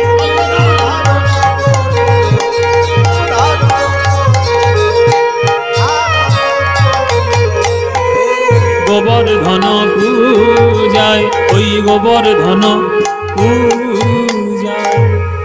গোবিন্দ আমার দুই রূপ ধারণ করলেন। একটি রূপে নন্দরাজার কাছে বসে গেলেন, আর একটা সূক্ষ্ম রূপ ধারণ করে তিনি গিরি গোবর্ধনের মাথায় গিয়ে উঠলেন। গিরি গোবর্ধনের মাথায় উঠে তিনি গম্ভীর গম্ভীর শব্দ করে বৃন্দাবনবাসীকে বলছেন, আমি হলাম গিরি গোবর্ধন।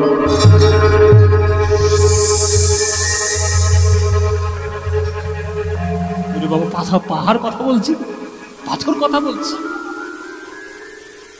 ও মায়েরা, সামনে যে পাহাড় আছে তার ভেতর থেকে যদি গম্ভীর গম্ভীর গলা আসে, ভয় লাগবে না? বৃন্দাবনবাসী একবার হকচকিয়ে গিয়ে হাঁটু গেড়ে বসে পেরেছি পাহাড়ের সঙ্গে, হাজুরি করে থর করে কাঁপছে। কি বলছে? আমি হলাম গিরি গোবর্ধন। এতদিন বৃন্দাবনে বসবাস করছি, কেউ কোনোদিন আমায় এত সুন্দরভাবে নৈবেদ্য প্রদান করে পুজো কেউ করেনি। আজ নন্দরাজার ছেলের কথায় আমাকে তোমরা এত বড় ডালি দিয়ে পুজো দিলে, তোমাদের মঙ্গল হোক। এতদিন যা সেবা করেছি তার শতগুণ সেবা তোমাদের আমি আরো বাড়িয়ে দেব। তোমরা সুখে থাকো, শান্তিতে থাকো, ভালো থাকো। আমি সব সময় সদা সর্বদা তোমাদের পাশে আছি, আশীর্বাদ করি, অভয় প্রদান করি। কল্যাণমস্তু কল্যাণমস্তু কল্যাণমস্তু। আচ্ছা, এই যে কথাগুলো কে বললো মায়েরা? এগুলো বলছে কে? নন্দের বাটা কেলে ছোড়া। বুঝতে পারছো না? যত না সর্বনাশের মূল তো ওইটাই, কৃষ্ণই বলছে এসব কথা। কিন্তু পাথরের মধ্যে থেকে গম্ভীর গম্ভীর গলা। এবার হঠাৎ করে পাথরের ভেতর থেকে, পাহাড়ের মধ্যে থেকে গম্ভীর গম্ভীর গলা এসছে। এ তো বৃন্দাবনবাসী হকচকিয়ে যাবেই, হাঁটু কেড়ে বসে পড়লো ওইখানে। গোবর্ধনের বাণী শুনি আনন্দ হইল রে, গোবর্ধন নিতাই গৌর হরি হরি।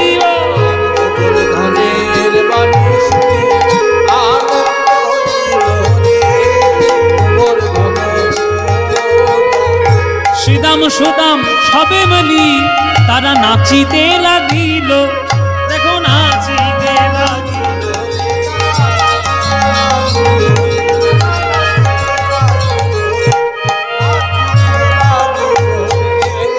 গোবর্ধন পূজায় গোবর্ধন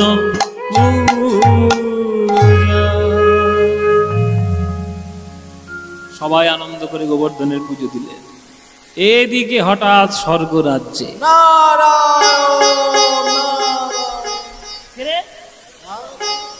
এই কে ওমেরা নারায়ণ নারায়ণ করছে কে গো? হ্যাঁ, মায়েরা খবর ঠিক জানে। ও মায়েরা কিছু মনে করো না, তোমাদের মধ্যেই তো নারদ মুনির বাস। এর কথা তার কানে, তার কথা ওর কানে, ওর কথা মোর কানে। এটাই তো নারদ মুনির কাজ। এই নারদ মুনি গিয়েছে কোথায়? ইন্দ্রের বাড়ি। ইন্দ্র একবারে পায়ের উপর পা তুলে বেশ মজা করে সোমরস পান করছে, আঙুর খাচ্ছে, আপেল খাচ্ছে, কত রকম তার কীর্তি। আর সেইখানে গিয়ে বলছে নারায়ণ নারায়ণ। ইন্দ্র বলছে কি ব্যাপার নারদ মুনি আজকের এইখানে যে, কি ব্যাপার নারদ মুনি? নারদ মুনি বলছে আমার কি ব্যাপার পরে হবে, তোমার কি ব্যাপার? পায়ের উপর পা তুলে বেশ সমরস পান করছো, খুব আনন্দ দেখতে পাচ্ছি। তখন ইন্দ্র বলছে হবে না আনন্দ? আজকে আমার পুজোর দিন, আজকে বিশ্ববাসী মর্ত্যবাসী সবাই আমার নামে পুজো দেবে, আর তাদের পুজোর শক্তিতে শক্তিমান হয়ে আমি হয়ে থাকবো দেবরাজ ইন্দ্র। নারদ মুনি বলছে ওইখানে, ওই জন্যই তো বললাম নারায়ণ নারায়ণ। হয়ে গেছে তোমার পুজো, তোমার পুজো হচ্ছে, কথা তোমায় কে বললো? কেন হচ্ছে না? বলে কে বললো তোমায় পুজো হচ্ছে? নিচে একবারও তাকিয়ে দেখেছো কোনোদিন? প্রজারা সুখে আছে না দুঃখে আছে, কষ্টে আছে?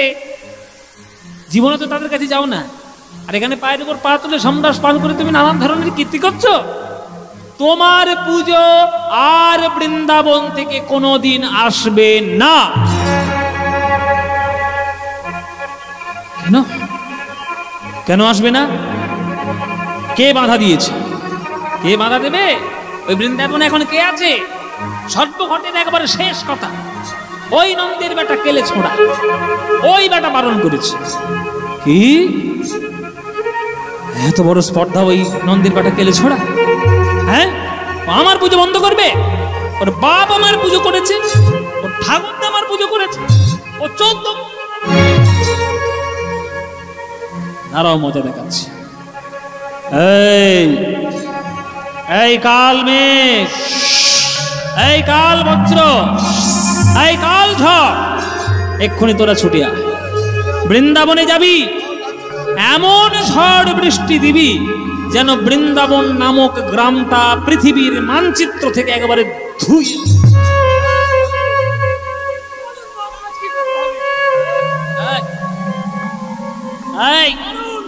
বৃন্দাবনে যাবি, এমন বজ্রপাত করবি, এমন বৃষ্টি দিবি, এমন ঝড় দিবি যাতে পৃথিবীর মানচিত্র থেকে বৃন্দাবন একেবারে ধুয়ে মুছে সাফ।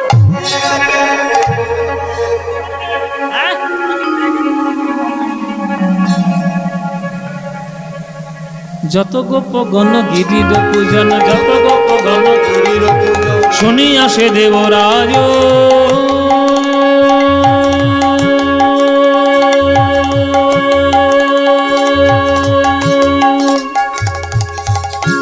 আহা ওগো শুনি আসে দেবরাজ, নানা মেঘবানে করি আহ্বানে, নানা মেঘবানে করি আহ্বানে, নানা মেঘবানে করি। ওই ছুটিলা সে ব্রজমাঝ, ছুটিলা সে ব্রজমাঝ, আজ বৃন্দাবনে ছুটে চলিল, বৃন্দাবনে ছুটে চলিল, কৃষ্ণের সনে যুদ্ধের তরে বৃন্দাবনে ছুটে চলিল, কৃষ্ণের আহা কৃষ্ণের সনে যুদ্ধের, ওই কৃষ্ণ কৃষ্ণ কৃষ্ণ বলে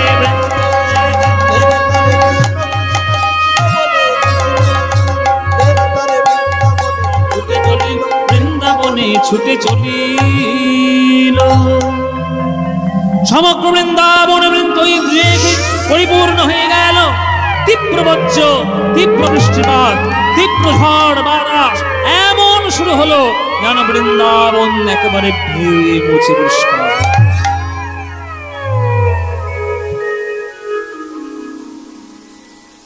বৃন্দাবন ধুয়ে মুছে পরিষ্কার হয়ে যাবে, সেই রকম প্রকৃতির তাণ্ডব আর কখনো কোনোদিন কখনো কোনো কালে বৃন্দাবনবাসী তথা সারা ভারতবর্ষী কোনোদিন দেখে।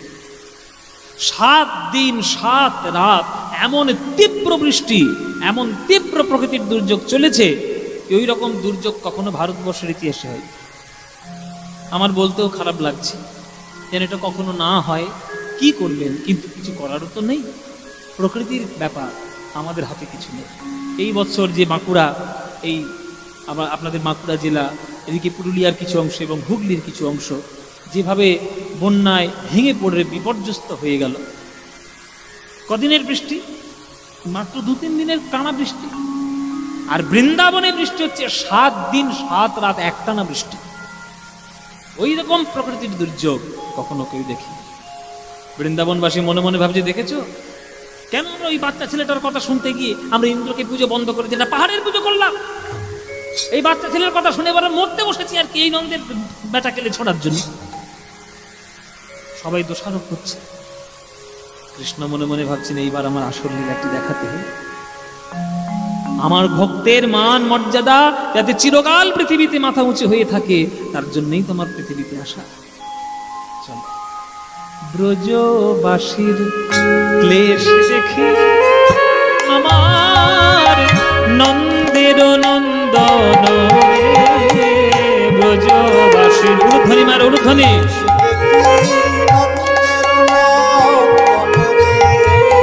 আবার এক হাতে তুলে ধরে,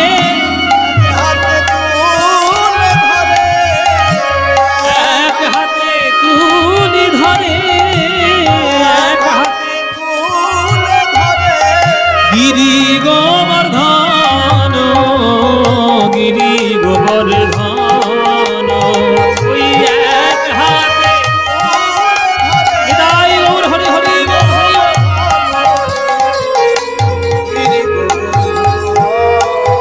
মহিমার ধারণ করল কৃষ্ণ। মহিমার ধারণ করে বাম হাতের কনিষ্ঠ আঙুলে গিরি গোবর্ধন পাহাড়কে এক খেলার ছলে মাটির পুতুলের মতো তুলে ধরলেন। কন্দুকের সম দেখে ঘোড়ায় কত পাতে, আর ডাকিয়া ডাকিয়া দেখায় জনক জননীকে রে, জনক জননীকে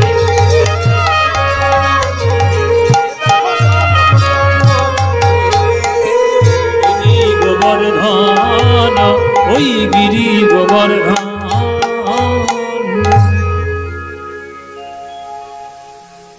কৃষ্ণ বিরাট বড় রূপ ধারণ করে ওই গিরি গোবর্ধন তুলে ধরেছেন কনিষ্ঠ আঙুলে। হঠাৎ করে ব্রজবাসী দেখলেন যে তাদের মাথার উপর কেউ বোধহয় বিরাট একটা ছাতা ধরেছে, আচ্ছাদন, বিরাট বড় আচ্ছাদন। সুদাম বলছে, হেই ওই দেখ আমাদের কানাই কি করছে, তাড়াতাড়ি চল তাড়াতাড়ি চল, ওইখানেই তলায় গিয়ে আমরা আশ্রয় গ্রহণ করি। সবাই সেইখানে গিয়ে আশ্রয় গ্রহণ করলেন। এদিকে সহচরী সনে চলিল কাননে, সে যে ভানু নন্দিনী রাধা। সহচরী সন, মায়েরা এবার আসল লোক আসছে, নিতাই গৌর হরি বল ধ্বনি।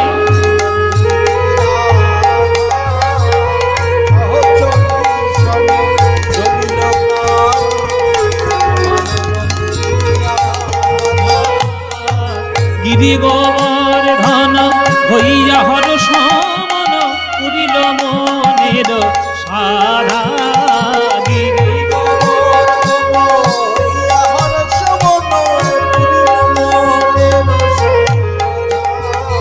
অঙ্গ থর থর হয়ে জন জন, অঙ্গ থর থর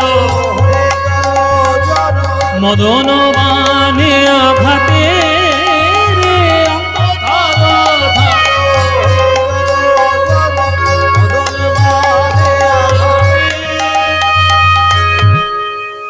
কৃষ্ণ আমার যেই ওই বাম হাতের কনিষ্ঠ আঙুলে তুলে ধারণ করে দাঁড়িয়ে রয়েছে। রাধারানী প্রবেশ করেছে। এখন কৃষ্ণের সামনে যদি রাধারানী আসে, কৃষ্ণ নিজেকে স্থির রাখতে পারে? থরথর করে কাঁপতে শুরু করেছে। এবার হাতে রয়েছে পাহাড়, আর যে পাহাড় ধারণ করেছে সে থরথর করে কাঁপছে। তা যারা ওখানে দাঁড়িয়ে রয়েছে তাদের মুখ কাঁপবে না যে বাবা সর্বনাশ? ওই আবার কাঁপতে কাঁপতে যদি একবার পাহাড়টা পিছলে পড়ে, আরে চিড়ে চাপটা হয়ে সব মরে যাবে এখানে, হ্যাঁ আর বাঁচবো? সবাই ভয় পাচ্ছে।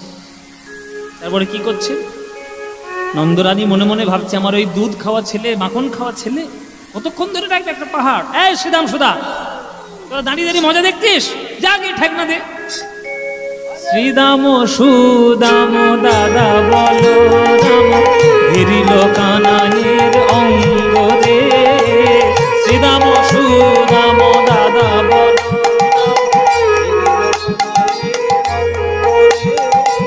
শ্রীদাম সুদাম দাদা বলো রাম, ঘিরিল কানাইয়ের অঙ্গ রে। লঠিকা আনি তারা সহযোগে সব, করিল কানাইয়ের সঙ্গ। হরিবল হরিবল।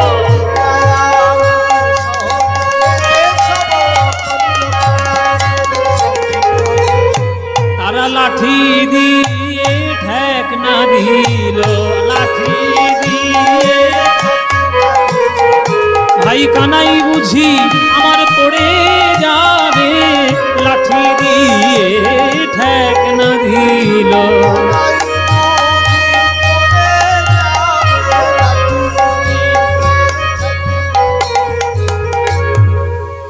কাকে দিয়েছি রাজের পাপ? হ্যাঁ, যে ঠাকনা দিতে গিয়েছি সে থরথর করে কাঁপছে। এত নালরি বস ও মায়েরা, তারা গিয়ে বাঁশ কমচি লাঠি যা পাচ্ছে গিয়ে ঠাকনা দিচ্ছে। এটা তারা বুঝতেই পারছে না যে যে কৃষ্ণ বাম হাতের কনিষ্ঠ আঙুলে একটা পাহাড় তুলে ফেলতে পারলো, সেটা ওই বাঁশ কমচির ঠাকনায় থাকে কখন? কিন্তু কিছু করার নেই, এরা তো ভাবের ভক্ত, বৃন্দাবনবাসী মানে প্রেমের ভক্ত, এরা কিছু বুঝবে না। বুঝতে পেরেছে ললিতা যে রাধারানী এসেছে বলেই ওই কৃষ্ণ থরথর করে কাঁপছে। তখন রাধারানী কি মানে ললিতা কি করলেন? ওই রাধারে আড়াল করিয়া দাঁড়ায়, মুচকি মুচকি হাসে ও।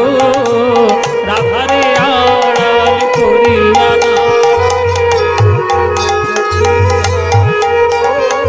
রাধারে আড়াল করিয়া দাঁড়ায়, মুচকি মুচকি হাসে গো।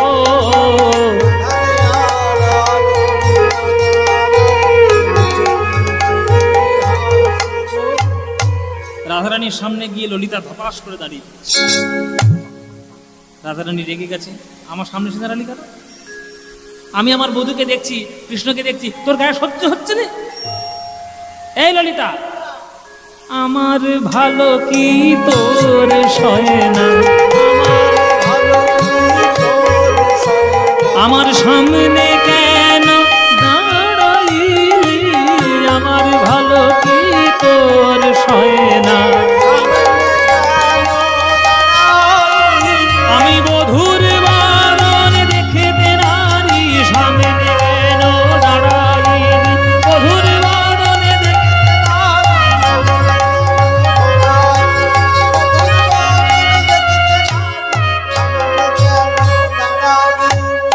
আমার ভালো কি তোর সয় না? আমার ভালো কি তোর সয় না? আমার ভালো তোর সহ্য হচ্ছে না? সহ্য হচ্ছে না আমার ভালো? তখন রাধারানীর কথা শুনে ললিতা বলছে, তুই এই কথা আমায় বললি রাধা? তুই তোর বধূকে দেখবি, তাতে আমার হিংসে হওয়ার কোনো কারণ আছে? কিন্তু তুই স্থানকাল পাত্র বুঝে কোনো কাজ করিস না। এই যে গোবিন্দ হাতে করে ধরে রয়েছে গিরি গোবর্ধন, তুই তার সামনে গিয়ে দাঁড়িয়েছিস। তুই সামনে দাঁড়ালে গোবিন্দের কি অবস্থা হবে তুই ভালো করেই জানিস। আর ওই পাহাড়টা যদি একবার আঙুল থেকে পিছলে পড়ে, তুই আর প্রাণে বাঁচবি? চিড়ে চাপটা হয়ে যাবি পাহাড়ের তলায়, বাঁচবি? তুইও নিচে মরবি, পুরো ব্রজবাসীটাকে তুই মেরেই ছাড়বি। তখন রাধারানী বলছে, তাহলে আমি আমার বধূকে দেখবো না? নিশ্চয়ই দেখবি। তোর বধূকে তুই দেখবি না তো কে দেখবি? সরাসরি যাস না, আমার পিছন থেকে তোর মুখ আমার কাঁধের উপরে রাখ, শুধুমাত্র নয়নে নয়নে দিয়ে তুই গোবিন্দের সঙ্গে নয়নে নয়নে মিলন ঘটা। তখন রাধারানী ললিতার কাঁধের উপরে মাথা রেখে গোবিন্দের দিকে অপলক দৃষ্টিতে তাকিয়ে রয়েছেন। শক্তি সঞ্চারণ করে, শক্তি সঞ্চারণ, শক্তি সঞ্চারণ করে, প্রাণ বধুর পানে নয়ন দিয়ে শক্তি সঞ্চারণ করে, মুখে কৃষ্ণ কৃষ্ণ কৃষ্ণ বলে বধুর পানে নয়ন দিয়ে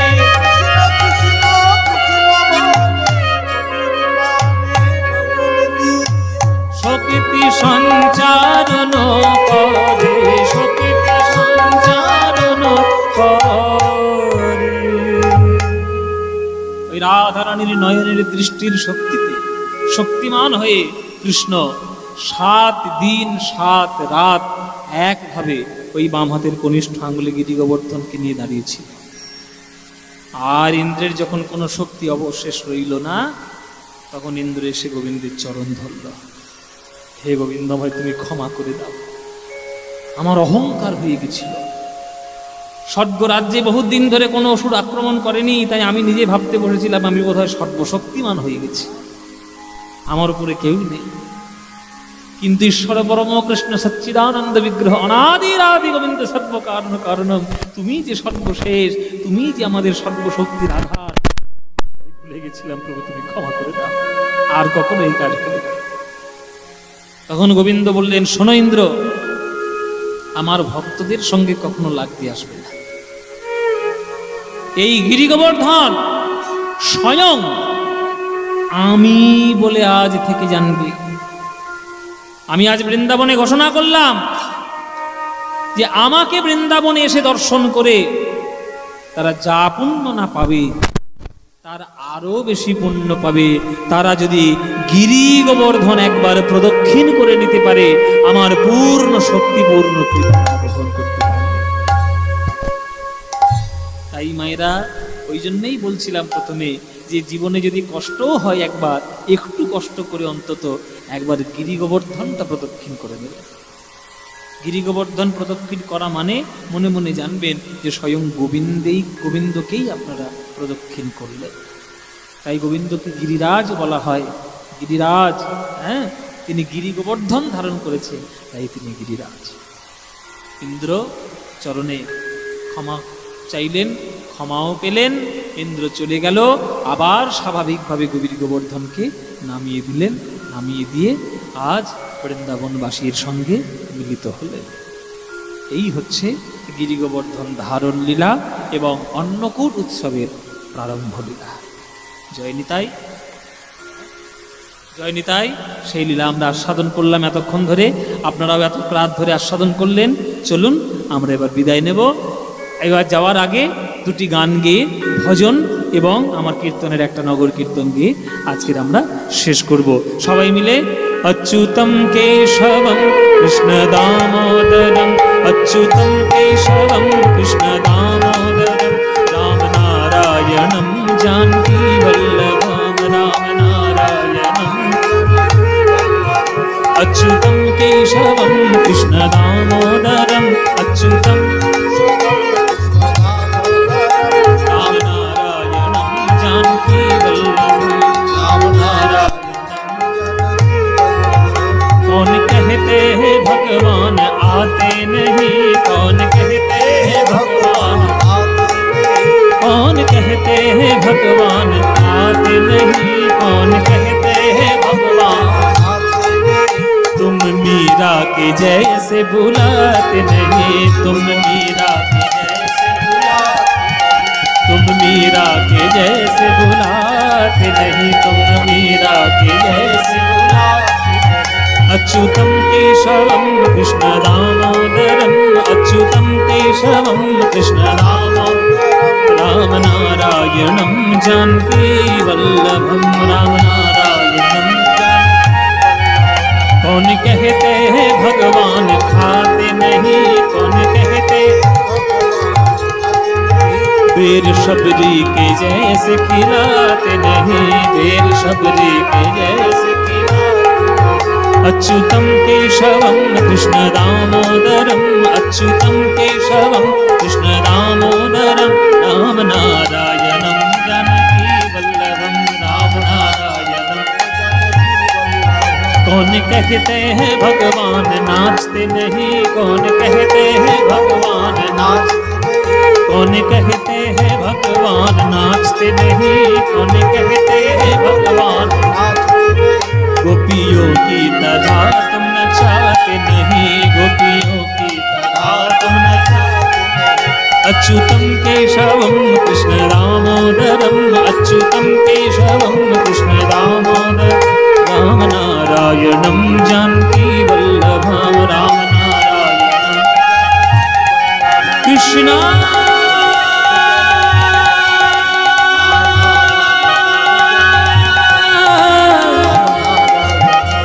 कृष्ण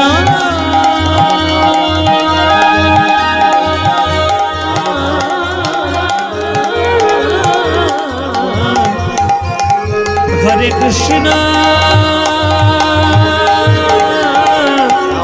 हरि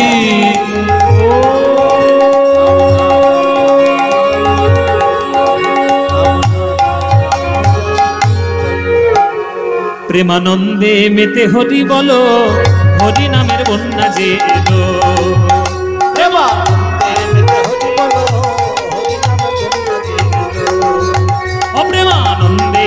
হরি বলো, হরি নামের বন্যা যে এলো। প্রেমানন্দে মেতে হরি বলো, হরি নামের বন্যা যে এলো।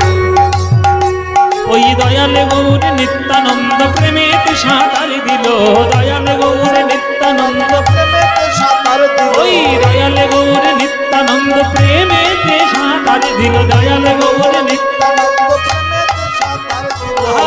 হরি নামের বন্যা যে এলো, প্রেমানন্দে মেতে হরি বলো, হরি নামের বন্যা যে এলো। প্রেমানন্দে মেতে হরি বলো, হরি নামের বন্যা যে এলো। এমন বন্যা দেখি নাই মানুষ শুকনাতে তলায়, ওগো ডুবলো নদীর পুরুষ নারী জাতির বিচারের নাই। এমন বন্যা দেখি নাই মানুষ শুকনাতে তলায়, ডুবলো নদীর পুরুষ নারী জাতির বিচার নাই। ওই হরিদাস, আহা হরিদাস সে কাজীর ছেলে, সেও বুঝি ডুবে গেল। হরিদাস সে কাজীর ছেলে, সে বুঝি ডুবে গেল। হরি হরি বলে বলে রে হরিদাস, হরি বলে রে হরিদাস। ওই হরিদাস সে কাজীর ছেলে, সেও বুঝি ডুবে গেল। হরিদাস সে কাজীর ছেলে, সেও বুঝি ডুবে গেল। হরি নামের বন্যা যে এলো, প্রেমানন্দে মেতে হরি বলো, হরি নামের বন্যা যে এলো। প্রেমানন্দে মেতে হরি বলো, হরি নামের বন্যা যে এলো। তোমরা বদন ভরে গাও গো, বদন ভরে গাও গো, এই মধু মাখা হরি নাম বদন ভরে গাও গো। এই মধু মাখা হরি নাম নামে জগৎ ডুবে গেল, মধু মাখা হরি নাম নামে জগৎ ডুবে গেল। মধু পাপি তাপি উদ্ধার হলো, বাহু তুলে হরি বলো, প্রেমানন্দে হরি বলো। নাম বিনা গতি নাই, জগাই মাথায় উঠা হলো। হরি বল হরি বল হরি বল হরি বল, হরি বল হরি বল হরি বল, হরি হরি। মন্দিরে, সব মন্দিরে মন্দিরে